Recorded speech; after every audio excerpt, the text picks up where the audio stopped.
Hello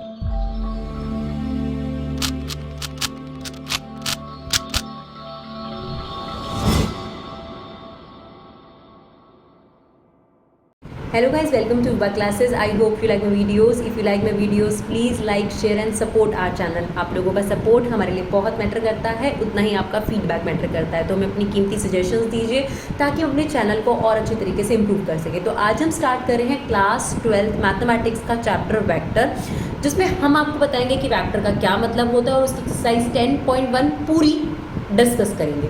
और कोशिश हमारी ये रहती है हमारी वीडियोस के पीछे कि कम टाइम में कंसेप्ट ज़्यादा, बिकॉज आपका टाइम बहुत कीमती है। तो देखिए, जैसे अगर हम आपसे बात करें, दो तरीके के क्वेश्चंस अब अपने टाइम में फेस करते हैं। अगर आपसे कोई पूछे कि आपकी हाइट क्या है, तो आप बोलेंगे 1.6 मीटर, राइट। या आपसे कोई पूछे कि इस कपड़े की लेंथ कितनी है, तो आप बोलेंगे 2 मीटर। या आपसे कोई पूछे कि टाइम कितना हुआ है, या आपसे कोई पूछे कि अभी आपने कितना डिस्टेंस कवर कर कर आए हैं, अगर आप घर से सेंटर पर आए हैं तो कितना डिस्टेंस कवर कर कर आए हैं, तो आप बोलेंगे 10 किलोमीटर। तो जिनमें सिर्फ और सिर्फ लेंथ होती है, डिस्टेंस होता है, इसको हम बोलते हैं मैग्नीट्यूड होता है। जिनमें सिर्फ मैग्नीट्यूड होता है, उन क्वांटिटीज़ को हम लोग कैसी क्वांटिटीज़ डिफाइन करते हैं? Scalar quantities, right. अब अगर उन्हीं क्वांटिटीज़ के अंदर डायरेक्शन मेंशन हो जाए, एक एग्जांपल के थ्रू समझते हैं। अगर आपसे ये पूछा जाए कि फुटबॉलर ने बॉल को हिट किया कैसे, तब उस सवाल में दो बातों का जवाब होगा। एक तो उसका मैग्नीट्यूड होगा, यानी स्पीड, किस स्पीड से फुटबॉलर ने हिट किया। दूसरा, जो उसका अपोजिशन है, जो सामने वाली पार्टी है, वो कहाँ खड़ा है, कहाँ प्लेयर खड़ा है, उसका डायरेक्शन मेंशन करना भी ज़रूरी है। तो ऐसे केस में आप सिर्फ मैग्नीट्यूड मेंशन नहीं करोगे कि फुटबॉलर ने कैसे बॉल हिट करा, आप ये भी बताओगे कि स्पीड से किया। दूसरा, उसका डायरेक्शन ज़रूर मेंशन होगा, किस डायरेक्शन में उसने वो हिट किया।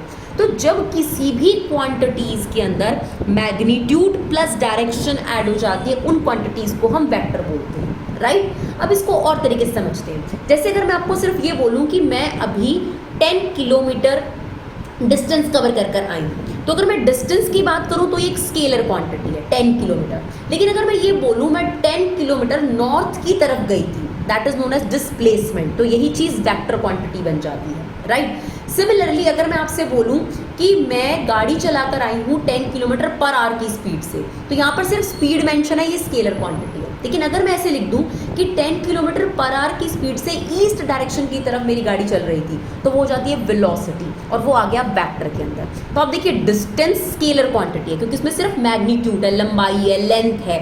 और अगर आपने उसी चीज़ में डायरेक्शन ऐड कर दी, तो वो क्या बन गई आपके पास? Vector quantity, right. अब अगर आप वोल्टेज की बात करेंगे तो वो एक स्केलर क्वांटिटी है, लेकिन अगर इलेक्ट्रिक फील्ड की बात करेंगे तो उसमें डायरेक्शन मेंशन होती है कि किस डायरेक्शन में वो इलेक्ट्रिक फील्ड कैरी करेगा, तो वो आपके पास क्या हो जाती है? Vector quantity. तो आपके पास हमने यहाँ लिस्ट करे हैं कौन सी स्केलर क्वांटिटीज़ हैं, जैसे लेंथ हो गया, टाइम हो गया, डिस्टेंस हो गया, स्पीड हो गया, एरिया हो गया, वॉल्यूम हो गया, ये सब स्केलर क्वांटिटीज़ हैं। और वेक्टर में भी जैसे हमने आपको बताया, एग्जांपल दिया फुटबॉलर वाला, तो अगर वो हिट करेगा तो कौन सी डायरेक्शन में हिट करेगा? तो फोर्स हो गया एक तरीके से, वो कौन सी डायरेक्शन में फोर्स लगाएगा? वेट हो गया, इलेक्ट्रिक फील्ड हो गया, वेलोसिटी हो गई, डिस्प्लेसमेंट हो गई, एक्सिलरेशन हो गई। वेलोसिटी को ही जब हम आगे टाइम के रिस्पेक्ट में चेक करते हैं तो वहाँ पर आपके पास एक्सिलरेशन आ जाता है। बेसिकली तो ये साइंस स्ट्रीम वाले बच्चों के लिए काफ़ी यूज़फुल चीज़ है, हम कॉमर्स वालों के लिए कम यूज़फुल होती है ये, बट यहाँ पर आपको इसका मतलब जानना ज़रूरी है कि स्केलर और वेक्टर क्या होता है। अब एक और चीज़ आपको स्केलर और वेक्टर के बारे में बताते हैं कि अगर मान लीजिए मैंने आपके सामने ये लाइन बनाई, ए बी लाइन सेगमेंट बनाया, और मैंने कहा कि ये 4 सेंटीमीटर है, तो ये स्केलर क्वांटिटी है। अब इसी चीज़ को देखिएगा, मैंने ये लाइन ड्रॉ करी, ए बी, ये लाइन सेगमेंट है, सॉरी, ये 4 सेंटीमीटर है, प्लस मैंने कहा ये ए से बी की तरफ जा रहा है, ये एरो बना दिया, ये बन गई आपके पास वेक्टर क्वांटिटी। तो बेसिकली आपको कोई बोले कि वेक्टर, तो वेक्टर का मतलब लाइन ही होगा, बट वो लाइन में क्या ऐड हो गई? डायरेक्शन ऐड हो गई। यानी पूरे चैप्टर में जब मैं आपको बोलूँगी ए वेक्टर बी वेक्टर, तो वो ए वेक्टर बी वेक्टर का मतलब है लाइंस, राइट। और वो लाइन डायरेक्शन के साथ आ गई है, बस यही डिफरेंस है आपके पास। क्लियर? तो आई होप इट्स क्लियर कि स्केलर क्वांटिटीज़ कौन सी होती है? जिसमें सिर्फ मैग्नीट्यूड होता है, और जिनमें मैग्नीट्यूड के साथ डायरेक्शंस आ जाती हैं कि आप इस डायरेक्शन में जा रहे हैं, तो वो वेक्टर क्वांटिटीज़ हो जाती हैं। जैसे ये ए बी एक लेंथ है इसकी, इस लाइन सेगमेंट की, और अगर मैंने इसमें एरो मेंशन कर दिया कि ए से बी की तरफ अप्रोच कर रहा है और 4 सेंटीमीटर भी मेंशन कर दिया, तो ये क्या बन गया आपके पास? एक वेक्टर क्वांटिटी। राइट। चलिए अब देखते हैं इसके बारे में और चीज़ें। यही चीज़ हमने अभी आपको बताई कि अगर ए बी आपको गिवन है लाइन सेगमेंट तो ये लेंथ हो गई, और अगर डायरेक्टेड लाइन सेगमेंट होगी तो वो हो गया आपके पास ए बी वैक्टर, और इसे कुछ इस तरीके से शो करा जाता है ए बी वैक्टर। इस एरो का मतलब है कि ए से बी पर जाया गया, जिसमें ए इनिशियल पॉइंट है और बी क्या है, टर्मिनल पॉइंट, यानी जहाँ पर आपने रुके। ठीक है, इसे आप ऐसे भी लिख सकते हो और स्मॉल ए वैक्टर या बी वैक्टर से भी शो कर सकते हैं, राइट। अब ध्यान से सुनिए, अगर आपको कभी भी दो पॉइंट्स गिवन है, जैसे ये इनिशियल पॉइंट गिवन है x1 y1 z1 और आपको टर्मिनल पॉइंट गिवन है x2 y2 z2, अब आपसे कहे कि इस लाइन की लेंथ निकालो, क्या निकालो, लेंथ। तो डिस्टेंस फॉर्मूला आपने पहले भी पढ़ रखा है, अगर आपको याद हो तो। याद है डिस्टेंस फॉर्मूला क्या होता है? डिस्टेंस फॉर्मूला, डिस्टेंस फॉर्मूला आपने पढ़ा हुआ है कुछ इस तरीके से, x2 माइनस x1 का square plus y2 minus y1 का square plus z2 minus z1 का स्क्वायर। अब इसी चीज़ को थोड़ा सा अलग तरीके से लिखेंगे। पहले हम ए बी वैक्टर बनाएंगे ए से बी की तरफ। तो कैसे बनाते हैं वैक्टर, x2 माइनस x1 यहाँ पे लिखा जाता है i, y2 माइनस y1 ये हो गया हमारा j, फिर आता है z2 माइनस z1 ये हमारा है k। एक्चुअली ये 3D है ना, अब अगर मैं 3 डायमेंशनल लूँ और उसमें एक लाइन ड्रॉ करूँ, तो वो जो लाइन होगी ना वो x एक्सिस के साथ, y एक्सिस के साथ और z एक्सिस के साथ, तीनों के साथ एक एंगल बना रही है। आप मान लीजिए एक रूम में बैठे हैं, वो रूम आपके पास 3D है क्योंकि उसमें लेंथ है, ब्रेथ और हाइट है। आप उसमें डायगनली एक रॉड रख दें, तो वो जो रॉड होगी या वो जो भी चीज़ होगी वो आपके पास x एक्सिस, y एक्सिस और z एक्सिस के साथ एक एंगल बनाएगी। तो यहाँ पर ये 3D फॉर्म इसीलिए करा गया है, राइट। अब मेरे को ए बी वैक्टर तो तैयार हो गया, यानी ये लाइन तो तैयार हो गई। अब इस लाइन का मैग्नीट्यूड निकालना है। मैग्नीट्यूड का मतलब लेंथ ही होता है, सब डिस्टेंस ही होता है। तो यहाँ पर इसका फॉर्मूला क्या बन गया, x2 माइनस x1 का स्क्वायर जो हम पहले ही कर चुके हैं, y2 माइनस y1 का स्क्वायर और z2 माइनस z1 का स्क्वायर। बस अब आपने ये याद रखना है कि अगर स्टैंडर्ड फॉर्म की बात करी जाए तो हम इसे लिख देते हैं xi, इसे हम लिख देते हैं yj और इसे हम लिख देते हैं zk। तो यही जो मैग्नीट्यूड वाला फॉर्मूला है ये शॉर्टकट में आपके पास क्या हो जाता है, it's x square plus y square plus z square. यही आपके पास ए बी मैग्नीट्यूड। क्या होता है मैग्नीट्यूड का मतलब, अगर हम कॉमर्स स्टूडेंट्स के पर्सपेक्टिव समझे, साइंस वालों को तो जल्दी समझ में आ जाता है। इसका मतलब है इसकी लंबाई बता दो सर, डिस्टेंस बता दो, जो हमने पहले भी सीख रखा है, राइट। तो अगर आपसे कोई पूछे कि कोई भी वेक्टर मतलब लाइन, बस उस लाइन में क्या है, डायरेक्शन। तो वेक्टर कोई बड़ी चीज़ नहीं है, वेक्टर एक लाइन है, डायरेक्टेड लाइन है, तो इसमें डायरेक्शन मेंशन है। तो अब स्टैंडर्ड फॉर्म की अगर बात करें तो हम उसे ऐसे प्रेजेंट करते हैं ए आई बी जे और सी के। ये आई जे के क्या है मैडम, ये आई जे के एक्स एक्सेस, वाई एक्सेस और जेड एक्सेस को डिनोट कर रहा है कि उस एक्सेस जो ये आपके पास एक लाइन है इसने एक्स वाई और जेड के साथ क्या एंगल फ्रेम करा है, राइट। अब अगर आपको इस वेक्टर का मैग्नीट्यूड निकालना है तो अभी हमने आपको फॉर्मूला बताया, ये ए कैसे आया होगा, x2 माइनस x1 तो सीधा a स्क्वायर, और ये b कैसे आया होगा, y2 माइनस y1 तो सीधा b स्क्वायर और ये c स्क्वायर। शॉर्टकट में याद रखो ये आपके पास मैग्नीट्यूड निकालने का फॉर्मूला है। मैग्नीट्यूड मतलब उस लाइन की लेंथ या दो पॉइंट्स के बीच में डिस्टेंस, राइट। अब आते हैं हमारे पास टाइप्स ऑफ वेक्टर। तो पहला वेक्टर कौन सा होता है, zero vector. Now zero vector का मतलब क्या होता है, अगर किसी का इनिशियल और टर्मिनल पॉइंट सेम है। एक एग्जांपल से समझते हैं, ये देखिए आपने डिस्प्लेसमेंट शब्द पहले पढ़ा भी होगा 9th क्लास की साइंस में। ए से अगर हम बी की तरफ गए, बी से हम सी की तरफ गए और सी से वापस ए की तरफ आ गए, तो आपने देखो स्टार्ट कहाँ से किया था, ए वेक्टर से, और आपका एंडिंग भी कहाँ हो गया, ए वेक्टर पर। तो यहाँ पर डिस्प्लेसमेंट क्या होती है, जीरो, और ऐसे ही वेक्टर को यहाँ पर क्या बोला जाता है, जीरो वेक्टर। यानी जिसका इनिशियल और टर्मिनल पॉइंट सेम हो उसे बोलते हैं जीरो वेक्टर, ठीक है। अब आता है बहुत इंपॉर्टेंट वेक्टर, यूनिट वेक्टर। अभी भी मैंने आपको मैग्नीट्यूड निकालना बताया। किसी भी वेक्टर का मैग्नीट्यूड क्या होता है, root A square plus B square plus C square. अब यूनिट वेक्टर का मतलब है कि उसका मैग्नीट्यूड 1 आ जाए, मतलब उसकी लेंथ 1 आ जाए, डिस्टेंस 1 आ जाए, तो उसे हम बोलते हैं यूनिट वेक्टर। अब ध्यान से सुनिएगा इस कंसेप्ट को। जैसे मैंने आपके सामने एक वेक्टर लिखा, मैंने लिखा आई जे और के। अगर अभी फिलहाल मैं इसका मैग्नीट्यूड निकालूं तो मैग्नीट्यूड कैसे निकलेगा, ध्यान से सुनिएगा। कोफिशिएंट लेने हैं 1 1 और 1, तो 1 का स्क्वायर 1 का स्क्वायर 1 का स्क्वायर, ये कितना आ गया, √3। क्या अभी ये वेक्टर एक यूनिट वेक्टर है, नहीं है, बिल्कुल नहीं है, क्योंकि इसका मैग्नीट्यूड आ रहा है √3, जबकि 1 आना चाहिए। तो हमारे पास एक फॉर्मूला है जिस फॉर्मूले की मदद से हम हर वेक्टर को यूनिट वेक्टर में बदल सकते हैं। और यूनिट वेक्टर में बदलने का मतलब होता है कि उसका मैग्नीट्यूड बदल कर कितना हो जाएगा, 1। तो अभी फिलहाल इसका मैग्नीट्यूड 1 नहीं है ना, अब देखिएगा हमारे पास ये फॉर्मूला है और यूनिट वेक्टर को ऐसे कैप से शो करा जाता है। ये नॉर्मल वेक्टर है और ये यूनिट वेक्टर है और इसका फॉर्मूला होता है उस वेक्टर को उसके मैग्नीट्यूड से डिवाइड कर दो। मैग्नीट्यूड मतलब उसकी लंबाई से। तो ये वेक्टर क्या था हमारे पास, ये रहा आई जे और के अपॉन में मैग्नीट्यूड भी हमने निकाल दिया √3। अब ध्यान से सुनिएगा, इसको अलग अलग करके लिखेंगे तो ये हो गया 1/√3 आई, 1 तो है ना यहाँ पर, 1/√3 जे एंड 1/√3 के। अब आप चेक करो इसका मैग्नीट्यूड, अब आप चेक करो, देखो ये जो वेक्टर है ना आपके पास ये 100% यूनिट वेक्टर है। तो चलो चेक करते हैं, 1/√3 का स्क्वायर कितना होगा, 1/3, 1/3, 1/3, क्या आ रहा है ये √3/3। √3/3 बोले तो √1 और 1 की आप जितनी मर्जी पावर करें, क्या आंसर आता है 1। तो यूनिट वेक्टर मतलब जिस वेक्टर का मैग्नीट्यूड 1 हो। अगर कोई भी वेक्टर मैग्नीट्यूड में 1 नहीं आ रहा तो वी हैव फॉर्मूला जिससे हम कन्वर्ट करके उसे यूनिट वेक्टर में बदल सकते हैं। और ये रहा आपके पास प्रोसेस और ये रहा आपके पास फॉर्मूला जिससे हमने किसी भी वेक्टर को यूनिट वेक्टर में बदलना है। उस वेक्टर को उसके मैग्नीट्यूड से क्या कर दीजिए, डिवाइड। तो I hope it's clear. Zero vector अगर इनिशियल और टर्मिनल पॉइंट सेम है, यूनिट वेक्टर अगर मैग्नीट्यूड कितना आ रहा है 1। चलिए को इनिशियल वेक्टर क्या होते हैं, जिनका स्टार्टिंग पॉइंट सेम है। जैसे कि एग्जाम्पल के तौर पर हमने आपके सामने ये वेक्टर बनाए, ये ए वेक्टर है, ये इस डायरेक्शन में जा रहा है और ये इस डायरेक्शन में जा रहा है, ठीक है जी, और ये आ रहा है आपका इस डायरेक्शन में। अगर अब आप ध्यान से देखेंगे तो ये वाला वेक्टर भी इसी पॉइंट से स्टार्ट हुआ है, ए पॉइंट से, और ये वाला वेक्टर भी इसी पॉइंट से स्टार्ट हुआ है। तो हम ये कह सकते हैं कि इनका इनिशियल पॉइंट सेम है, बाकी किसी का नहीं।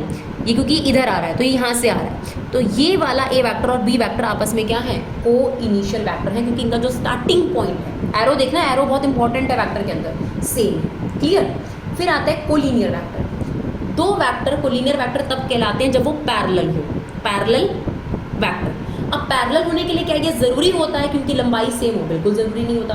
ना ही ये ज़रूरी होता है क्योंकि डायरेक्शन सेम। जैसे कि एग्जांपल के तौर पे ये लाइन इसके पैरेलल है कि नहीं, बिल्कुल है। तो क्या लंबाई सेम होनी ज़रूरी है, नहीं। क्या ज़रूरी है कि ये इस डायरेक्शन में जा रहा है तो ये इस डायरेक्शन में नहीं जा सकता, बिल्कुल। मतलब कोलिनियर वेक्टर का मतलब है पैरेलल वेक्टर। और दो लाइंस पैरेलल कब होती हैं, कोई ज़रूरी नहीं होता कि वो लंबाई में सेम हो और उनकी डायरेक्शन सेम हो। तो इररिस्पेक्टिव ऑफ देयर मैग्नीट्यूड और डायरेक्शन जब पैरेलल वेक्टर होते हैं तो उन्हें हम कोलिनियर वेक्टर कहते हैं, राइट। फिर आता है इक्वल वेक्टर। देखिए इक्वल वेक्टर के लिए ज़रूरी है कि दो वेक्टर की एकदम लेंथ भी सेम होनी चाहिए, यानी दो वेक्टर मतलब बार बार मैं बोल रही हूँ वेक्टर मतलब लाइन, तो इन दोनों की लंबाई सेम होनी चाहिए, यानी लेंथ या डिस्टेंस सेम होना चाहिए, और इनकी डायरेक्शन भी सेम होनी चाहिए, तभी ये कहलाएंगे equal vector, right. Negative vector क्या होता है, जिनका मैग्नीट्यूड सेम है। जैसे मान लीजिए ए भी आपके पास एक वेक्टर है जो इस डायरेक्शन में जा रहा है और बी ये वेक्टर है। अब इन दोनों की लंबाई तो सेम होगी, है ना। तो आपके पास सॉरी ये ए बी है, अब हम जा रहे हैं बी ए की तरफ। तो ये क्या है, अपोजिट में जा रहे हैं, सिर्फ इनका डायरेक्शन अपोजिट है, अदरवाइज ये सेम मैग्नीट्यूड के। तो ऐसे वेक्टर को हम बोलते हैं नेगेटिव वेक्टर, राइट। चलिए अब देखते हैं पूरी एक्सरसाइज। आई होप आपको एक कंसेप्ट जो है वो समझ में आया होगा। एक्सरसाइज फटाफट से देखेंगे और उसे जल्दी से खत्म करेंगे। चलिए सबसे पहला क्वेश्चन क्या है आपके पास, कहता है represent graphically displacement of 40 kilometre 30 degree east of north. तो कैसे पढ़ना है इसको, ऐसे पढ़ना है, नॉर्थ से ईस्ट की तरफ 30 डिग्री बनाना है, नॉर्थ से ईस्ट की तरफ। तो this is east west north south, north से ईस्ट की तरफ, यानी इधर इंक्लाइंड करना है, कितने डिग्री, 30 डिग्री। तो इसको डी से बनाने की जरूरत नहीं है, रफ भी बना सकते हैं। तो आपके पास 30 डिग्री इंक्लाइंड करते हुए ये आप जा रहे हैं, डिस्टेंस कवर कर रहे हैं, यानी आपकी डायरेक्शन ऐसे है 30 डिग्री नॉर्थ ऑफ ईस्ट। तो ये आ गया 30 डिग्री नॉर्थ ऑफ ईस्ट, और यहाँ से हमने चलना शुरू करा और ये डिस्टेंस कितना है, रफली ही शो कर सकते हैं 40 किलोमीटर। तो ये आ गया आपके पास 40 किलोमीटर, राइट। चलिए क्वेश्चन नंबर 2 में हमें क्लासीफाई करना है कि ये स्केलर क्वांटिटी है या फिर ये वेक्टर क्वांटिटी है। तो चलिए सबसे पहला है 10 kg, तो ये तो वेट हुआ, इसमें डायरेक्शन का तो कोई सवाल नहीं उठता। तो ये कौन सी क्वांटिटी हो गई हमारे पास, स्केलर क्वांटिटी हो गई। ये आपको दे रखा है 2 मीटर नॉर्थ वेस्ट, तो यहाँ पर तो आपको डायरेक्शन मेंशन कर दी और मैग्नीट्यूड भी मेंशन कर दिया, तो ये क्या हो गया, वेक्टर। डिग्री है, डिग्री में तो मतलब ही नहीं बनता कोई डायरेक्शन मेंशन हो, तो ये क्या हो गया आपके पास, स्केलर क्वांटिटी हो गई। फिर आ गया 40 वॉट, तो ये पावर है आपके पास, पावर में आपके पास कोई डायरेक्शन मेंशन नहीं होती, तो ये क्या हो गई हमारे पास स्केलर क्वांटिटी। 10 की पावर -19 कॉलम, ये भी आपके पास कैसी क्वांटिटी है, स्केलर क्वांटिटी है। और ये आ गया 20 मीटर पर सेकेंड स्क्वायर। ये है आपके पास एक्सिलरेशन। एक्सिलरेशन होता है speed with respect to time, तो क्योंकि velocity with respect to time, तो वेलोसिटी ही अपने आप में डायरेक्शन मेंशन करती है। तो एक्सिलरेशन में डायरेक्शन भी मेंशन होगी, डिस्टेंस भी मेंशन होगा।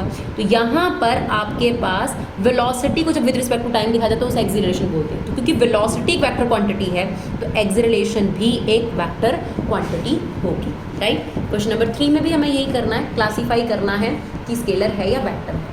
टाइम पीरियड, तो ऑब्वियसली बात है टाइम पीरियड हमने आपको लिखा भी था जब हमने स्टार्टिंग करी थी, ये एक स्केलर क्वांटिटी है। डिस्टेंस स्केलर क्वांटिटी है, लेकिन डिस्प्लेसमेंट अगर आ जाता तो क्या होता है आपके पास, एक वेक्टर क्वांटिटी होती है। वेलोसिटी क्या होता है, जब स्पीड में आप डायरेक्शन मेंशन कर दो, आप ऐसे बोलो 10 kilometre per hour north east, तो वो वेलोसिटी हो जाती है। तो ये क्या हो गई आपके पास, एक वेक्टर क्वांटिटी। वर्क डन, काम किया, इसमें भी कोई डायरेक्शन मेंशन होना जरूरी नहीं है, तो ये भी कैसी क्वांटिटी है आपके पास, स्केलर क्वांटिटी, राइट। अब देखते हैं, हमें आइडेंटिफाई करना है कि कोई इनिशियल वेक्टर कौन से हैं, इक्वल वेक्टर कौन से हैं और कोलिनियर। तो जो हमने कंसेप्ट समझा टाइप्स ऑफ वेक्टर, उससे क्लियर हो जाएगा कि हमें यहाँ क्लियर है।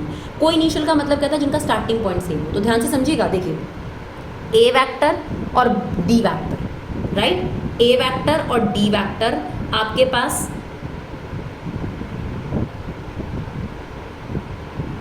तो आप देखेंगे सेम पॉइंट से जाते हुए ए वेक्टर और डी वेक्टर है। तो कोई इनिशियल वेक्टर का एग्जांपल क्या हो गया, A vector and D vector. Equal vector, equal vector के लिए जरूरी है मैग्नीट्यूड भी सेम होनी चाहिए और डायरेक्शन भी सेम होनी चाहिए। तो ऐसे वेक्टर कौन से हो सकते हैं, डी और बी, क्योंकि देखिए इनकी डायरेक्शन भी सेम है और लेंथ भी सेम है। तो B vector and D vector ऐसा पेयर है। फिर कहते हैं collinear but not equal. Collinear के लिए क्या जरूरी होता है, सिर्फ पैरेलल वेक्टर होने चाहिए, राइट। तो ए जो है वो सी के पैरेलल है, ठीक है, इक्वल भी नहीं है ये, तो उसने बोला इक्वल नहीं होना चाहिए। अगर मैंने डी और बी लिखा तो ये इक्वल वेक्टर है, तो उसने बोला कोलिनियर हो लेकिन इक्वल ना हो, तो ऐसे में सिर्फ ए और सी वेक्टर हो सकता है, राइट। चलिए क्वेश्चन नंबर 5 देखते हैं। अभी क्या कहता है, ए वेक्टर और माइनस ए वेक्टर और कोलिनियर। कोलिनियर मीन्स क्या होता है, पैरेलल ना। तो अगर ये ए वेक्टर है और ये इसके अपोजिट डायरेक्शन में जा रहा है, तो ज़रूरी होता है पैरेलल होने के लिए कि उनकी डायरेक्शन सेम हो, बिल्कुल ज़रूरी नहीं होता। तो ये क्या हो गया, यस, अगर ए वेक्टर है और अगर उसी के अपोजिट वाला वेक्टर आप बना लो तो वो पैरेलल होते हैं। तो ये स्टेटमेंट क्या है आपके पास, ट्रू। फिर कहता है two collinear vector are always. ये जो ऑलवेज वर्ड होता है ना, ये वैसे भी स्टेटमेंट को फॉल्स कर देता है जनरली भी, ठीक है, बट स्टिल पढ़ लेते हैं। टू कोलिनियर, कोलिनियर मतलब क्या होता है, पैरेलल वेक्टर। तो क्या पैरेलल वेक्टर के लिए ज़रूरी होता है कि उनका मैग्नीट्यूड सेम हो, नहीं। ये देखिए इन दोनों का मैग्नीट्यूड सेम नहीं है, फिर भी ये कोलिनियर है। तो ये क्या कह रहा है कि दो कोलिनियर वेक्टर का मैग्नीट्यूड इक्वल होना चाहिए। तो इसका आंसर क्या हो गया आपके पास, फॉल्स, राइट। फिर आता है two vector having same magnitudes are collinear. हाँ, ये आप कह सकते हो कि ट्रू हो सकता है, लेकिन ये फॉल्स भी है। Two vectors having same magnitudes are collinear, मतलब ज़रूरी है कि सेम मैग्नीट्यूड वाले ही कोलिनियर होते हैं, नहीं, ऐसा नहीं होता। तो ये क्या हो गया आपके पास, फॉल्स स्टेटमेंट। हो भी सकता है, नहीं भी, तो ऐसे केस में हम ट्रू कभी नहीं लिखते। फिर कहता है two collinear vectors having the same magnitudes are equal. अब कहता है दो कोलिनियर वेक्टर्स हैं, यानी दो पैरेलल वेक्टर्स हैं और उनका मैग्नीट्यूड भी सेम है, मतलब ये पैरेलल वेक्टर है, ठीक है, ठीक है, पैरेलल वेक्टर है और उनका मैग्नीट्यूड भी सेम है, लेकिन ज़रूरी है कि उनकी डायरेक्शन सेम रही हो। देखिए कोलिनियर मतलब पैरेलल है, ठीक है, मैग्नीट्यूड सेम है मतलब लंबाई सेम है। दो कोलिनियर वेक्टर पैरेलल वेक्टर बना दिए, सेम मैग्नीट्यूड भी है, बट इक्वल होने के लिए क्या ज़रूरी है, इनकी डायरेक्शन भी सेम होनी चाहिए थी ना। नहीं सर, ये फॉल्स है, क्योंकि इक्वल होने के लिए क्या ज़रूरी होता है, पैरेलल होना ज़रूरी नहीं होता। क्या ज़रूरी होता है, मैग्नीट्यूड का सेम होना और डायरेक्शन भी सेम होनी चाहिए। तो कहीं भी क्वेश्चन में डायरेक्शन सेम के बारे में तो बात ही नहीं कर रहे, तो इसलिए क्या है आपके पास, फॉल्स। तो आप देखेंगे विदिन 20 मिनट्स, ट्यूशन से कम टाइम में, 1 घंटे से कम टाइम में हमने आपके साथ एक्सरसाइज, इसका कंसेप्ट डिस्कस करा है, क्योंकि हमारी वीडियोस के पीछे एक ही फंडा है, कम टाइम में कंसेप्ट ज़्यादा, क्योंकि आपका समय कीमती है और हम आपको चाहते हैं कि आपको हमारी वीडियो समझ में भी आए। अपना कीमती फीडबैक जरूर दीजिए। Thank you so much guys for love and support, keep supporting युवा क्लासेस।